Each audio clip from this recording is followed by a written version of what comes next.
for this morning, or two. But I have so much material here. I think the first lecture is going to be just my introduction, which was meant to be just an introduction. But that's okay, because I have, 14 more messages that I'll be able to get through a lot of this content here. But I wanted to talk by way of introduction, going back to Genesis. We read in Genesis 1:1.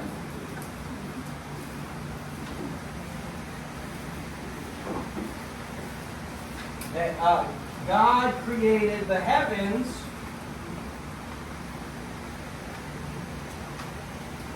and then the earth. Or heavens and the earth. But heavens comes first, which I think is an interesting observation, which has ramifications in our understanding of the world, of our worldview.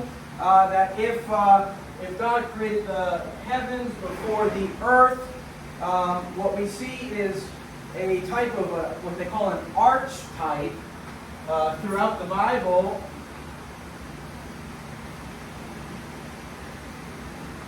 which means, the first.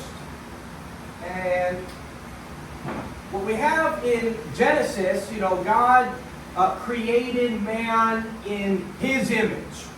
So God, is the archetype of man, and man they call it the ectype, is the copy or the pattern.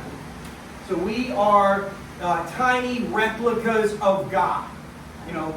God thinks and plans and has a vision for the future, and he brings his plans about. He has creativity and imagination. He has language. He has reason. He has emotions. He has free will. And we are created in His image. You don't see animals who have language.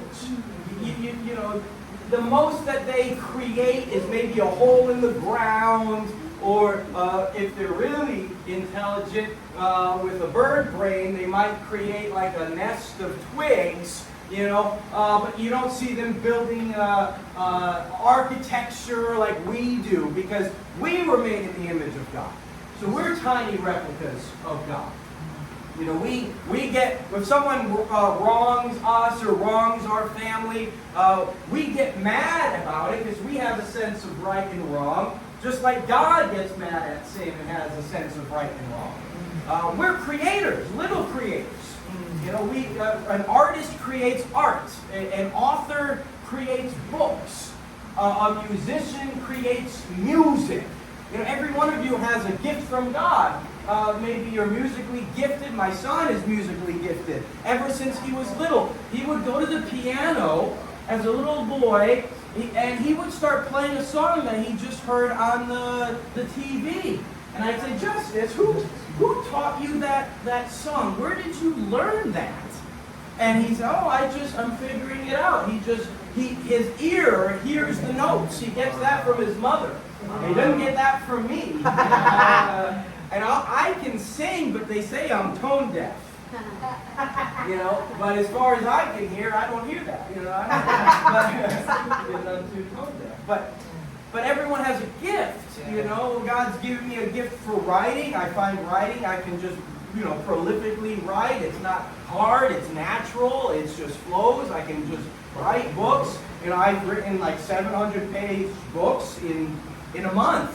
That book I wrote, The Natural Ability of Man, I wrote that in about a month. I wrote a 700-page book about Wuhan. I wrote that in a month, That's just a gift. But everyone has a gift from God. Yes. And that's part of being made in God's image. So He's the archetype and we're the ectype. But this type of pattern continues throughout the Scriptures. In Exodus 25:9,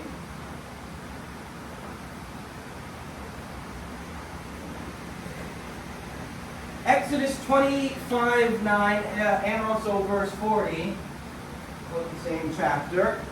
Moses is told to build the tabernacle according to the heavenly pattern. And we see in, glimpses into heaven through Revelation and other visions that there's a temple in heaven, that there's a tabernacle in heaven. And so, earth, man being made in God's image, the tabernacle being made after the heavenly pattern, earth is like a mini heaven, a replica of heaven, as in heaven, so on earth. So you have this tabernacle being made after the image of a heavenly pattern. And then you have in Hebrews 8:5,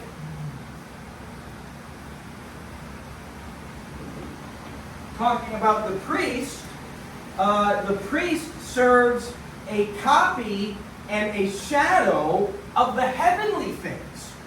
So earth, heaven has a tabernacle with apparently some type of priest who's serving in that temple. And the earthly temple, earthly tabernacle, the earthly priest is a copy or a shadow of that image. So you have this tiny replica theme, that earth is a tiny replica of heaven. And of course, Revelations 11:19, that's when it says the temple of God in heaven is open. So there's this Revelation 11:19, there's this temple in heaven. And that is likely this, what's being referred to as the heavenly pattern that was revealed to Moses, or this reference to the priest serving after the copy of heaven. It's talking about this heavenly temple. And, but then if I began thinking, if God created the heavens first, and the heavens is the archetype, God is the archetype of man, the heavenly temple is the archetype of the earthly tabernacle, we are the pattern, we're the copy. We're not the original. Like you go to a photocopy machine, there's the original and then there's the copies, and that's what we are. We're copies of God. The temple is a copy of the heavenly tabernacle. So when the Bible says in verses like Revelations 4:6-7, it starts talking about 4 living creatures in heaven. The seraphim. And it says the first was like a lion. And the second was like a calf. And the third had the face like a man. And the fourth was like a flying eagle. So we start thinking, wow, okay, so these creatures in heaven, these 4 creatures, well, this one looks like a lion, this one looks like a calf, this one looks like an eagle. But if heaven was created first, it's not so much that, this creature looks like an eagle, but that an eagle looks like this heavenly creature. That a calf looks like a seraphim. That a lion looks like one of these 4 living creatures. That God not only copied himself when he made us, and he not only copied the temple or the tabernacle, which he told to Moses, but that there's other hosts of heaven that he also made copies of when he created the earth. So the animals in the Garden of Eden were made in the image of these heavenly creatures. So you start to get this picture of the Garden of Eden being a tiny replica, like a model of heaven. It's like I always think like like a Lego model. Like, you have Lego cities, and it's just a copy of a real city, and sometimes they actually copy real cities. Like, they'll make Tokyo, out of Legos, and it looks just like Tokyo, but it's a tiny replica made of Legos. It's like, that's who we are. We're just a tiny replica of heaven. And you see it, in Ezekiel 10:14.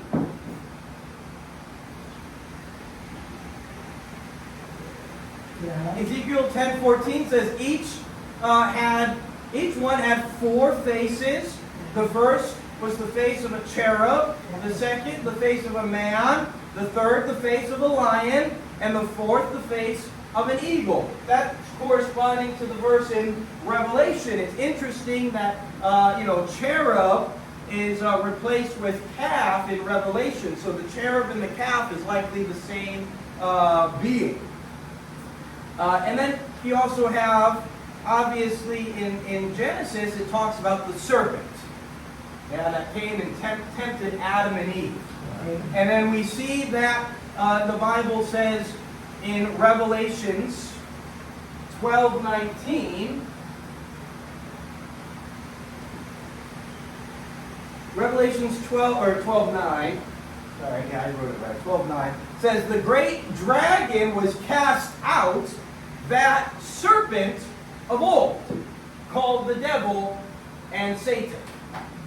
So in Genesis, when it talks about this serpent who came to Adam and Eve, it's not a talking snake. People like atheists are like, oh, you believe in talking snakes. Snakes can't talk. And I say, well, the atheist believes we're all a bunch of talking animals. In the atheist worldview, I'm an animal, you're an animal, and we just magically evolved the ability to talk, So there's more talking animals in atheism than there are talking animals in the Bible. We have a talking serpent, we have a talking donkey, and that's it. But we are not animals, we're made in God's image, so of course we talk, like God talks. God said, let us make man, so God talks, But this serpent, this dragon, is the devil. So that's the archetype. So you have a heavenly serpent, a heavenly dragon, and the snakes were made in his image. You see it also in Revelation 20, verse 2. It is, being repeated, the dragon, that serpent of old, who is the devil and Satan. So, with this understanding, look back to Genesis 1:26.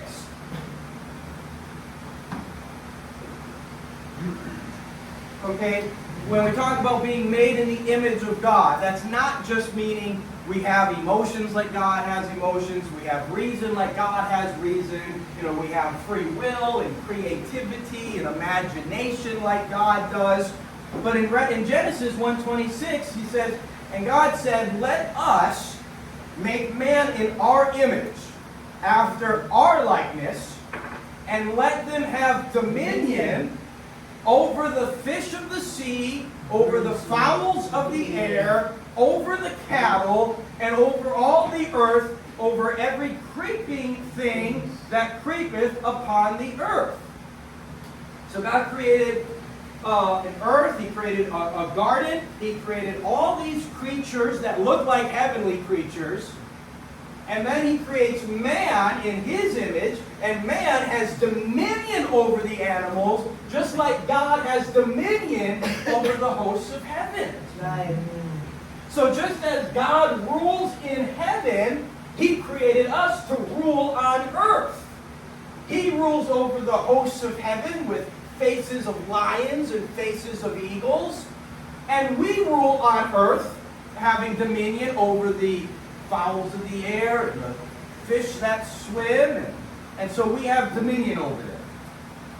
So imagine this scenario when God creates His tiny replica of heaven with these animals, and He creates this tiny replica of Himself, having dominion over them.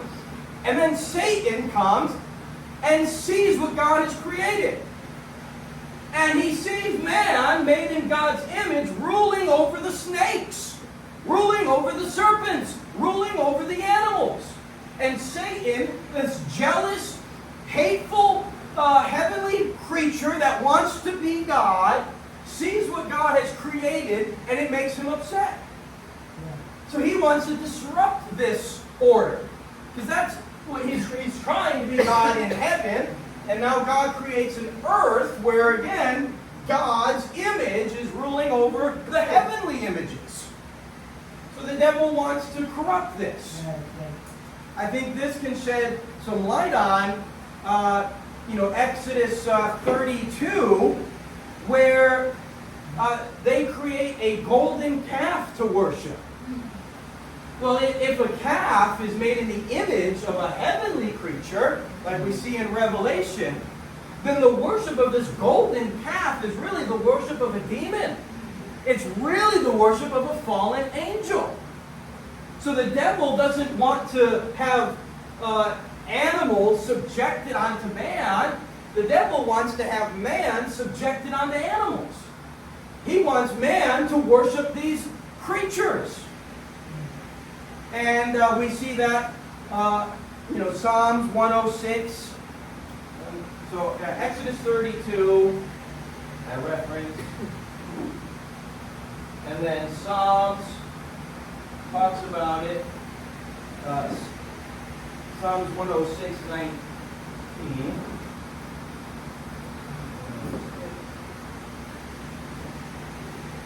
19 to 20.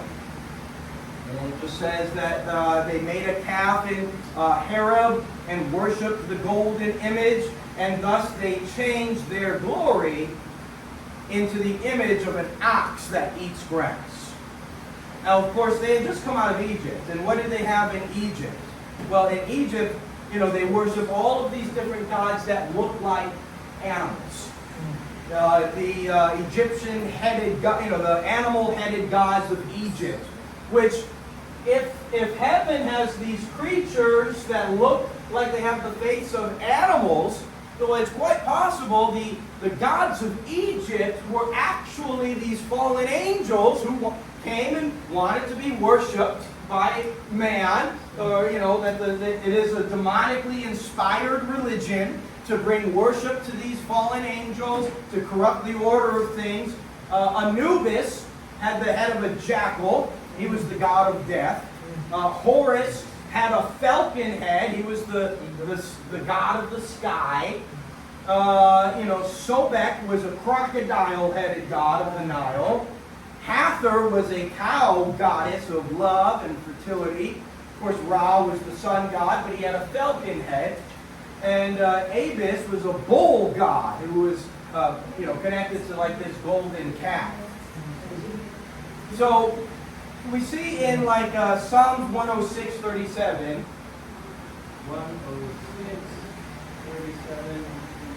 to 38, it talks about the Israelites and the false religions. And it says, they even sacrifice their sons and daughters to demons.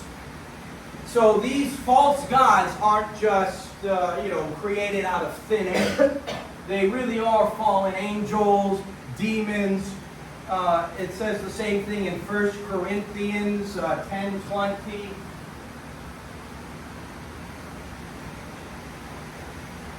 First Corinthians 10:20 says, the things which the Gentiles sacrifice, they sacrifice to demons and not to God.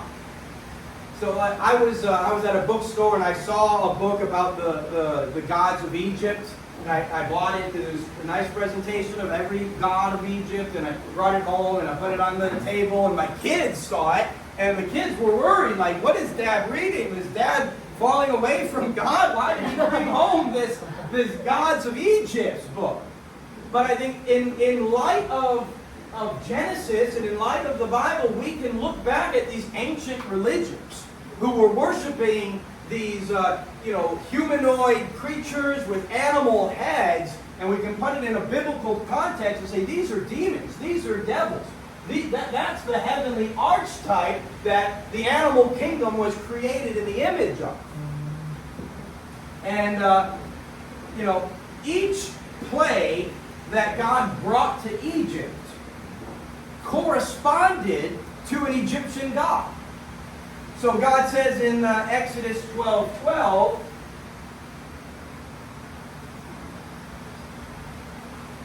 God said in Exodus 12:12, against all the gods of Egypt will I execute judgment. I am the Lord. So he was showing his dominion over the gods of Egypt. Like man was created in God's image and we have dominion over the animals, God has dominion over all of these hosts of heaven and these fallen creatures. The first plague turned the Nile to blood. And that was directly a confrontation against Happai, if I say that right, who was the god of the Nile and of Egypt's water supply.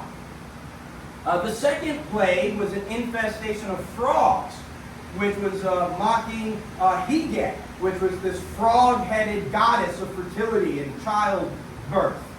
The Egyptian priests are supposed to be in connection to these gods, and when these frogs are invading Egypt, these priests who are supposed to be in communion with this Egyptian frog-headed god are being shown powerless as God is bringing these plagues to this nation. The third plague, where dust became lice and gnats, that was Geb, which was the god of earth in Egyptian religion. From whose dust the man was supposed to have been made. The fourth plague was a swarm of flies. That challenged gods like Khepri or Ukit, and I might be saying this wrong. That was associated with insects and rebirth. The fifth plague that struck Egypt's livestock, that was an attack of their god Hathor, who was a cow goddess and of love, of motherhood, but also Apis, which was another god, which was a sacred bull. The sixth plague, which was boils and sores, that undermined Imhotep, the god of healing, and Sekhmet, the goddess of plagues.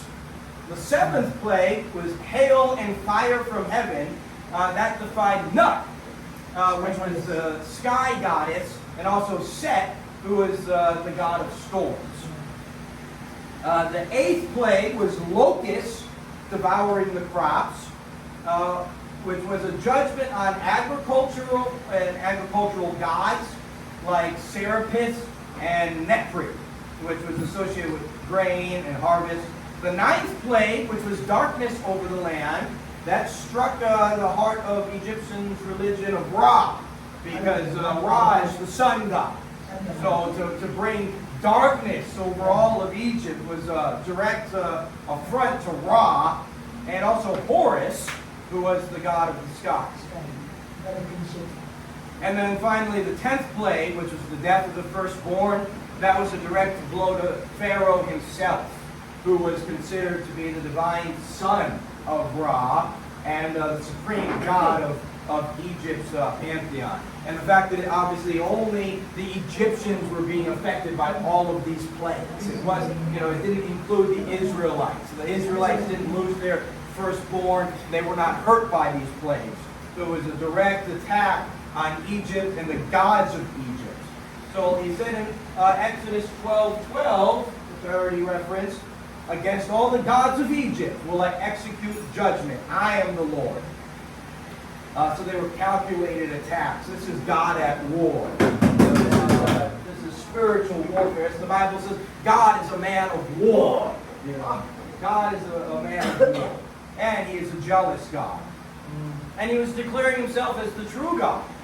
Demonstrating his supremacy. It says to make his name great amongst the nations. All the nations heard what the God of these slaves did to Egypt, this great empire, and how every judgment brought upon them was a direct attack on one of their gods. So it was making the name of Yahweh, the name of the God of the Israelites, great amongst all the earth. Amen. Now, in Genesis, when the serpent, not a snake, but the heavenly archetype, Satan, came and tempted man to sin because he wanted to disrupt this order that God created in creation, wanted to corrupt the creation of God, just as he is seeking to corrupt heaven, he's seeking to corrupt earth. When God confronts man and confronts Adam and Eve and confronts the devil, and he declares all the consequences for their sin. He says, in Genesis 3, 14 to 19, Genesis 3, 14 to 19, these consequences, God said to the serpent, because thou hast done this, thou art cursed above all the cattle, above every beast of the field, and upon thy belly shall thou go, and dust shall thou eat all the days of thy life. I'm going to maybe touch back on what that might mean later. And he says, and I will put enmity between thee and the woman, and between thy seed and her seed. And it shall bruise thy head, and thou shalt bruise his heel. And unto the woman he said, I will greatly multiply thy sorrows and thy conception.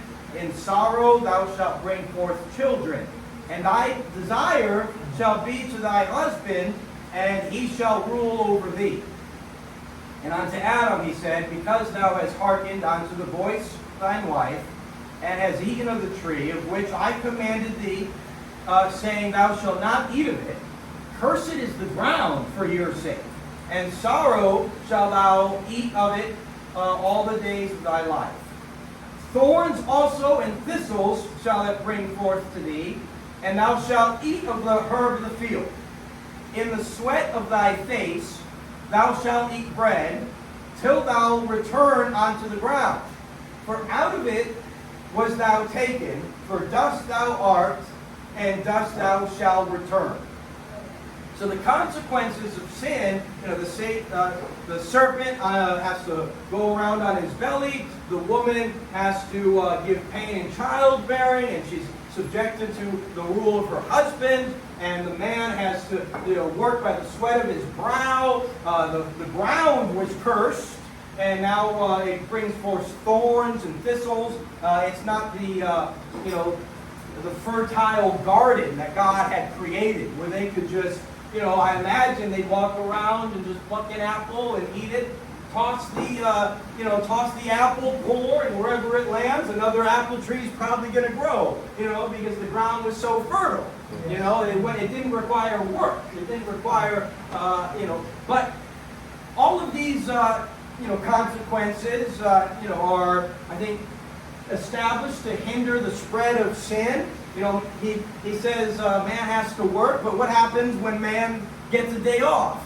Come Friday night, they go to the bars and they go to the clubs. On Friday night, as soon as they don't have to work, they go out sinning. Man would sin a whole lot more if he didn't have to work. So, that's why this idle hands is the devil's, workshop or whatever. So working hands keeps a man from, hurting himself and hurting the world to a greater extent than he would have. And so he works by the sweat of his brow. Now, in all of the consequences of man's sin, the loss of the image of God was not mentioned.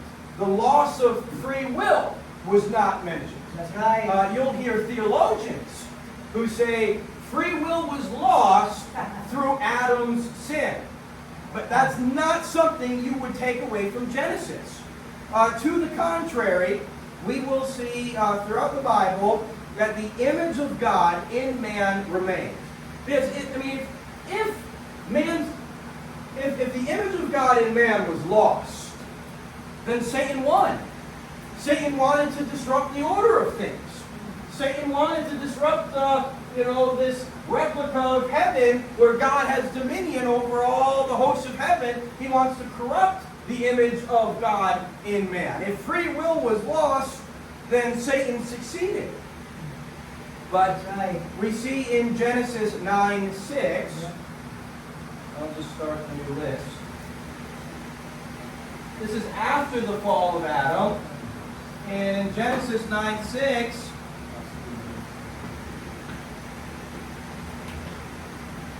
it says, whosoever sheddeth man's blood, by man shall his blood be shed, for in the image of God made he man. So the reason that you have capital punishment for murder is because man is made in the image of God. This is after the fall. And then you have this continuation in 1 Corinthians 11:7.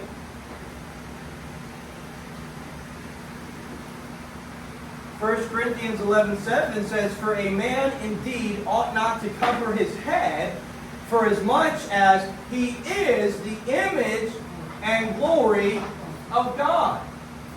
So this image of God in man remains. James 3:9.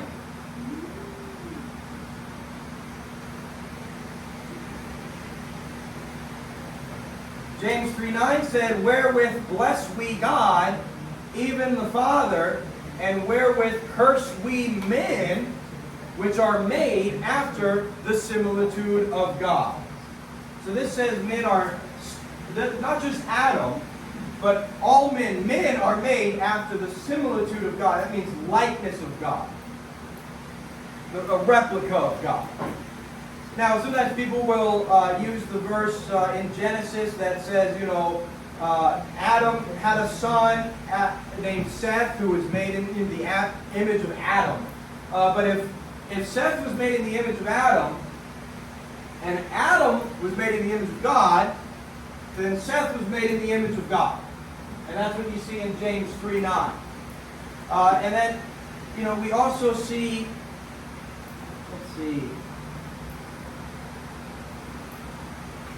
we also see in Genesis, where in Genesis 4:6-7.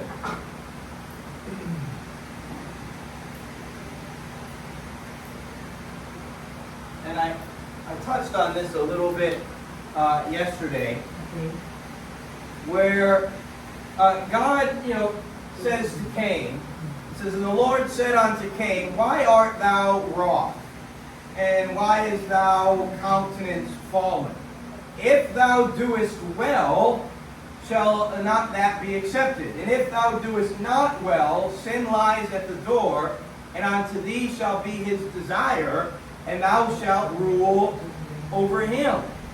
So this signifies that there's possibilities for Cain, that he could choose A or B, that he could rule over sin, or he could be ruled by sin, that he could do well and be accepted, or he would do not well and not be accepted.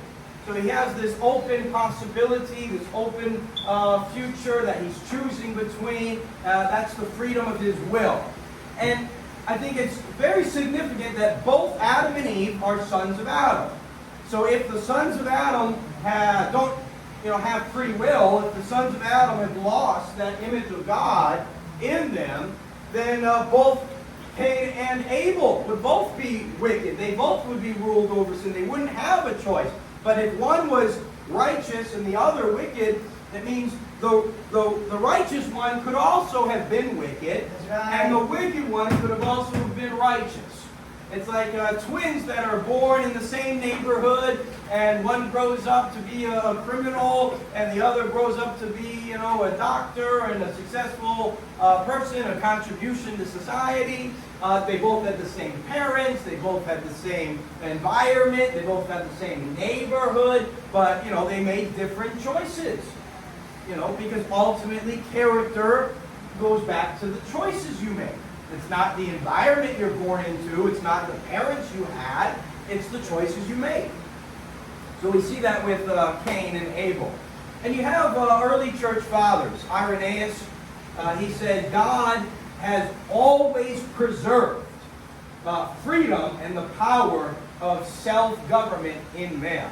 That's right. So there was no teaching in the early church that free will was lost. Yes. Origen was another early church father. And he said the faculty of free will is never taken away. Adam has not made all men morally crippled. This was my quote, yeah. Adam didn't make us morally crippled. God created us morally capable. And so we're still made in the image of God. And that's why the devil is still active in tempting man. If free will was lost, and we can't help but to sin, then the devil's out of a job. He doesn't have to go around tempting and seeking whom he may devour. His job's done. He tempted Adam. He doesn't have to tempt anyone else.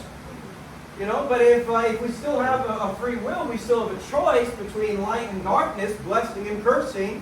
We still have a choice. Then the devil is still active in trying to subjugate man to worshiping these fallen hosts of heaven. He's still trying to entice man into these false religions.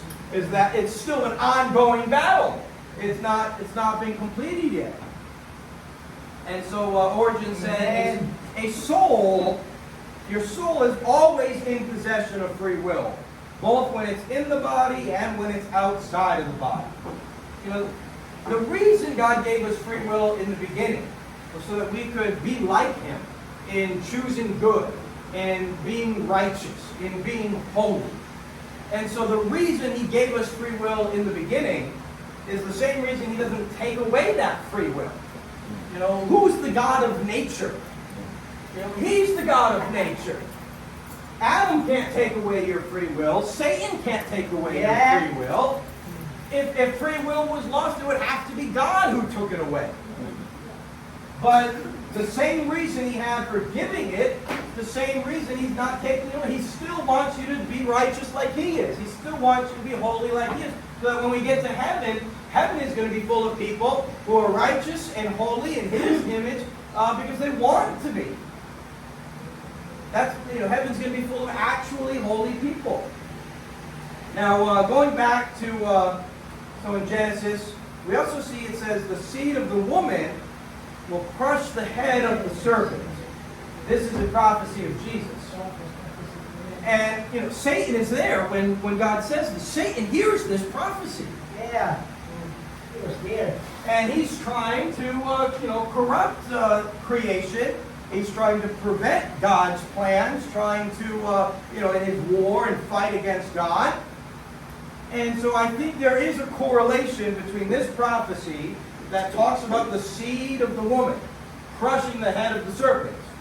And Satan hears this. He doesn't want this. He wants to prevent this. And then we see in just only 3 chapters afterwards, Genesis chapter 6, it says, the sons of God saw the daughters of men, and that they were fair, and they took them wives of which they chose.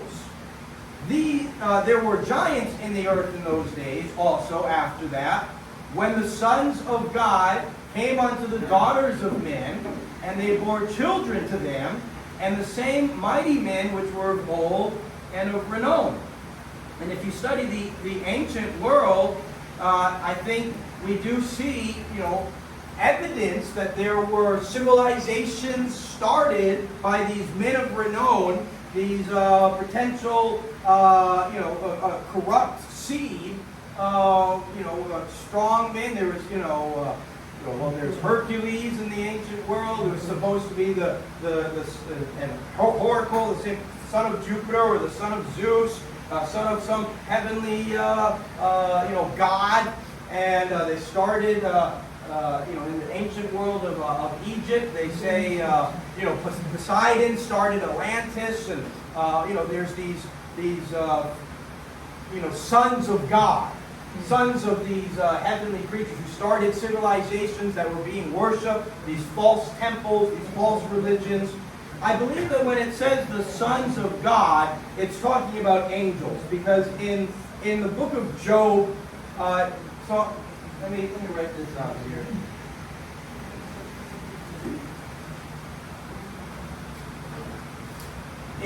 So we were talking about Genesis 6:2 and 6:4.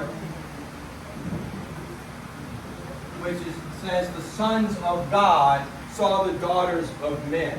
If these were just men finding women, first of all, it wouldn't have been anything new by now, so there's no point in mentioning it. That should have been going on for a long time already. Secondly, you would just say the sons of man saw the daughters of man. That's what the Bible refers to as sons. And Jesus became a son of man, which means and in Hebrew, the word man means Adam. So Jesus became a son of Adam in the incarnation with the earthly mother Mary. But in Job 1:6 and Job 2:1,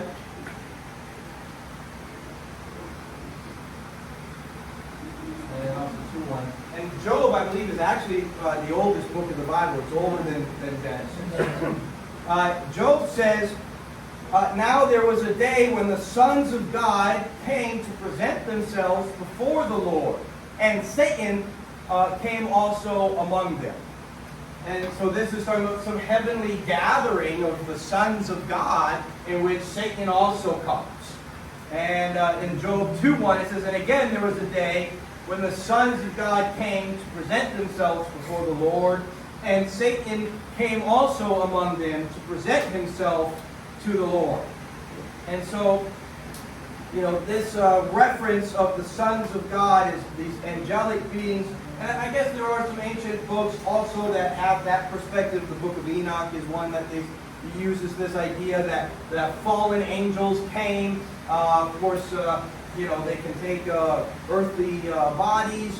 But what's very interesting to me, I just saw the other day, there's something called a liger. A liger is a hybrid crossbreed between a tiger and a lion.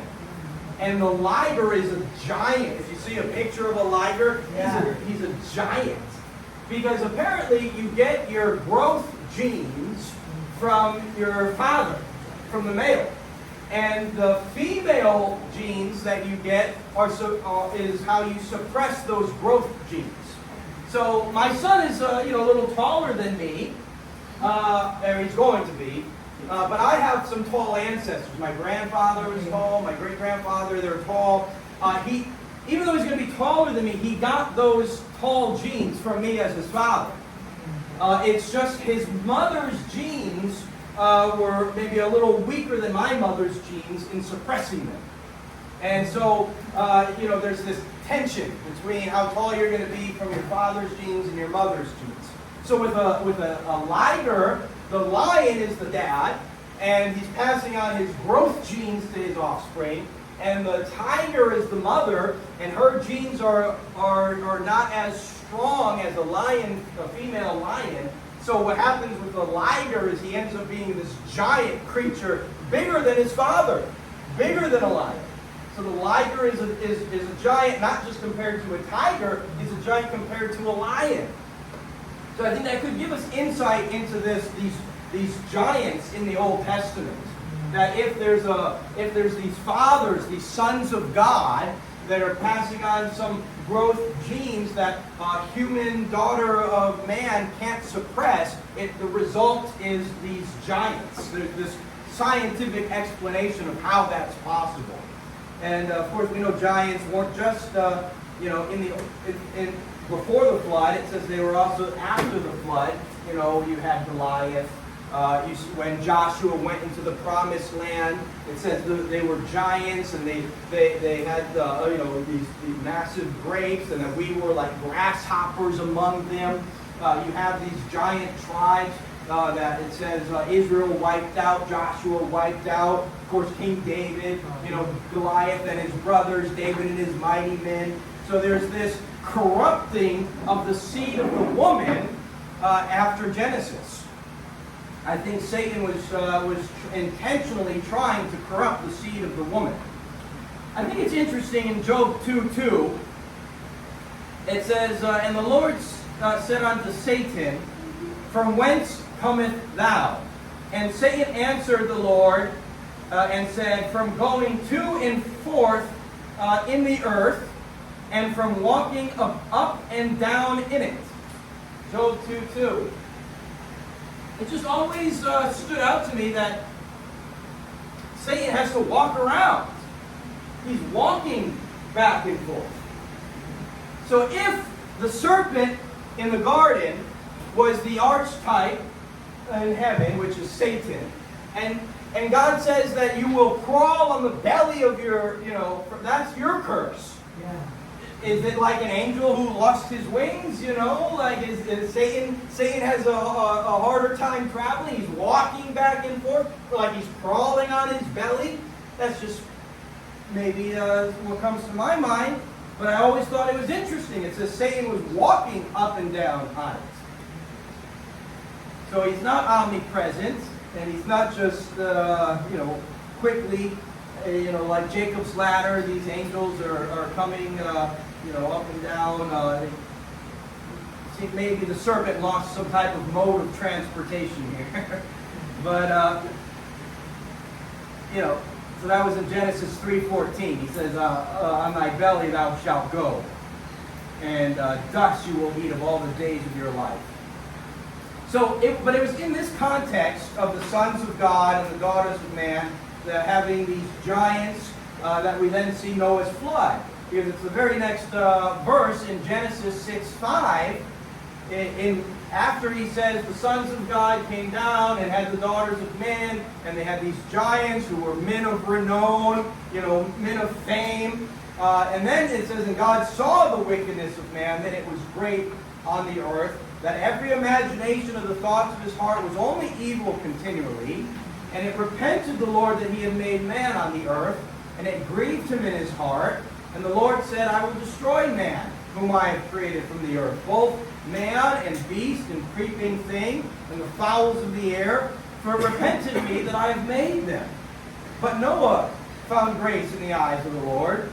And these are the generations of Noah. Noah was a just man and perfect in his generation, and Noah walked with God. So you have this corrupting of the seed of the woman, which these evil offspring are, corrupting the world. The world is being corrupted, so much so that God has to send this flood. It's interesting if you, there's, in Native American history, there were these red-headed giants that the Native American tribes were at war with. This was, their mythology, or so it was assumed. And these red-headed giants in North America were cannibals. They were vicious. They were like, they looked human, but they were more like animals than human. And these Native American tribes were at war with them, and finally that war ended when they killed a lot of them, and then the remaining ones retreated to a cave, and the Native Americans lit this cave on fire, and that was the end of this red-headed tribe, and this was passed down with Native American history. And it was just thought of, as mythology, until the cave was discovered to have droppings, which was useful in, I guess, getting fuel, or there was some type of ingredient in the. So they started to mine this cave and started to find these giant remains that had been charred and burned. And so it's an archaeological discovery of archaeology that there was these red-headed giant people who were burnt alive in this cave. And so it just leads this idea that these giants were evil, they were vicious, they were cannibals. Of course, they had a giant appetite, so they're eating men, which is a horrible crime. Man is made in the image of God. But after the flood, this is what I think is interesting. After the flood, God gives permission for man to eat animals. We couldn't eat the animals originally. We had dominion over them in the garden. In Genesis 9:3, we see God says, every moving thing that lives shall be food for you. And I will give you all things, even as the green herbs. But you shall not eat flesh with its life, that is, its blood. And so they can't drink blood. They can't eat the blood. But every animal is now food for you. Genesis 9:3.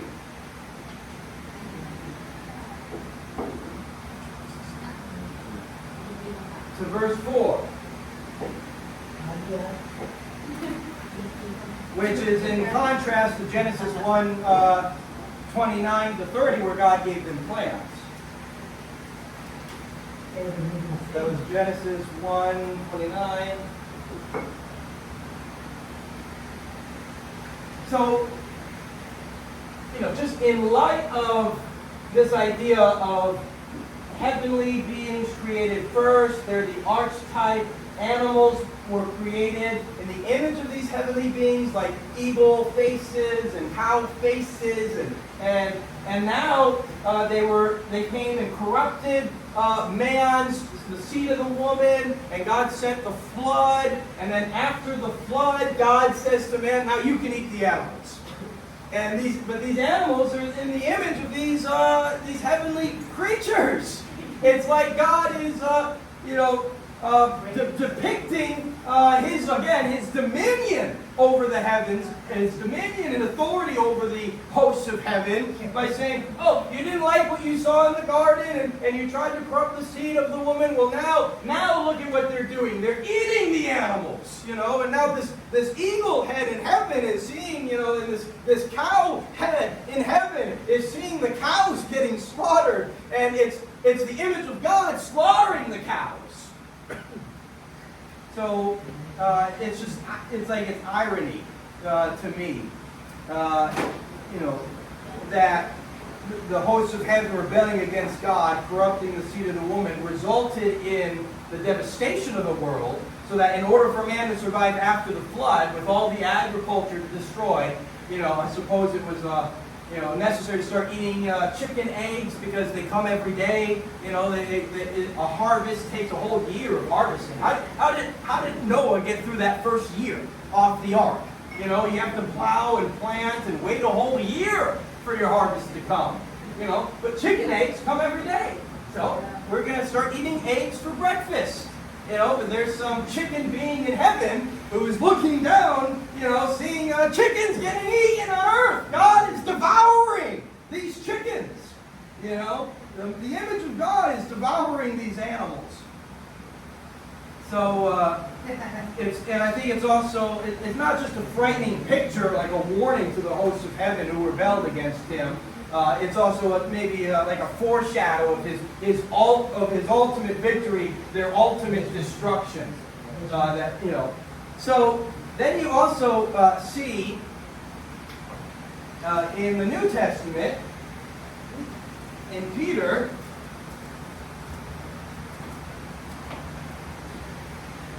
uh, 2 Peter 2:4.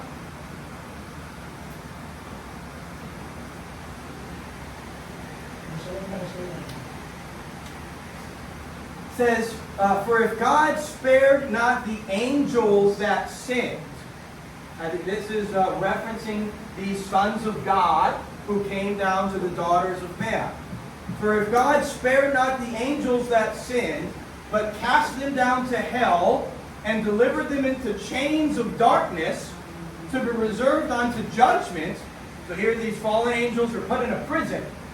These fallen angels are locked up in chains right now and judgment.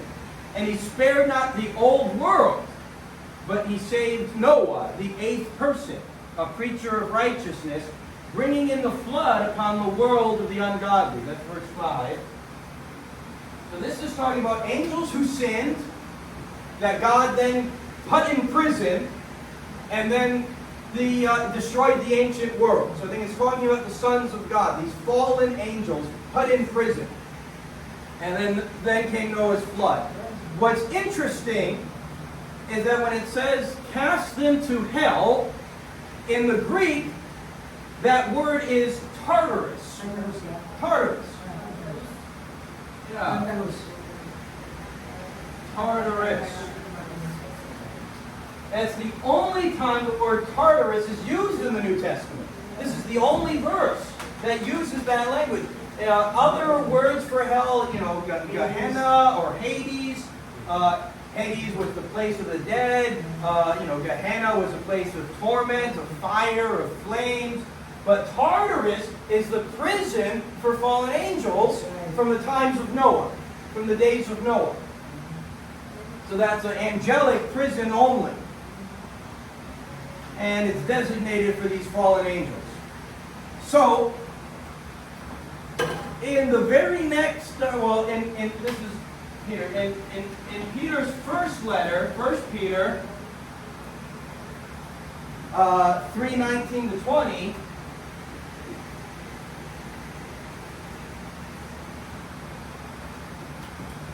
it says, by which also, we're talking about Jesus, he went and preached unto the spirits in prison, which sometimes were disobedient, when once the long suffering of God waited in the days of Noah, while the ark was being prepared, wherewith few, that is, 8 souls, were saved by water.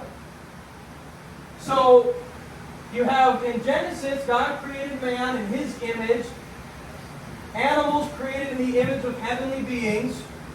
Then Satan, the serpent, came and disrupted this. And God said the seed of the woman will crush his head. And then now these heavenly creatures come and try to corrupt the seed of the woman.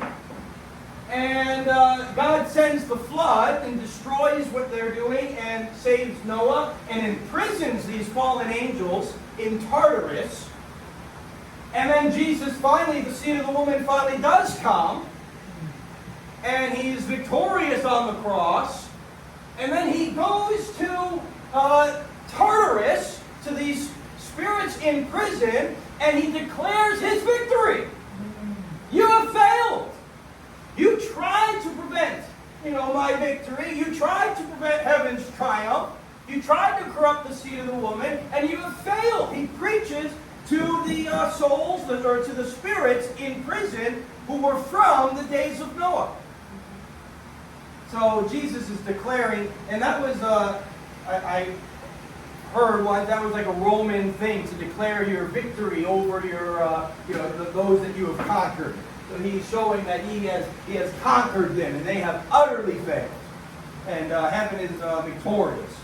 So Jesus declared his ultimate victory to these fallen angels who were trying to prevent this prophecy by corrupting the seed of the woman.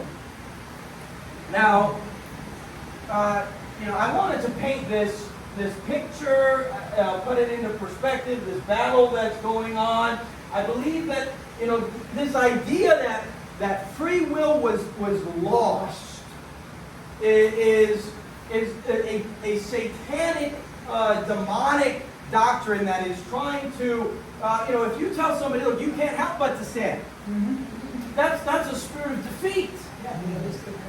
That's putting them into bondage. So why try? I can't even. Why try to live holy? Why try to live? Free will was lost. See, Satan is upset that man is made in God's image. He wants to destroy that creation of man in the image of God, of man having dominion over the earth.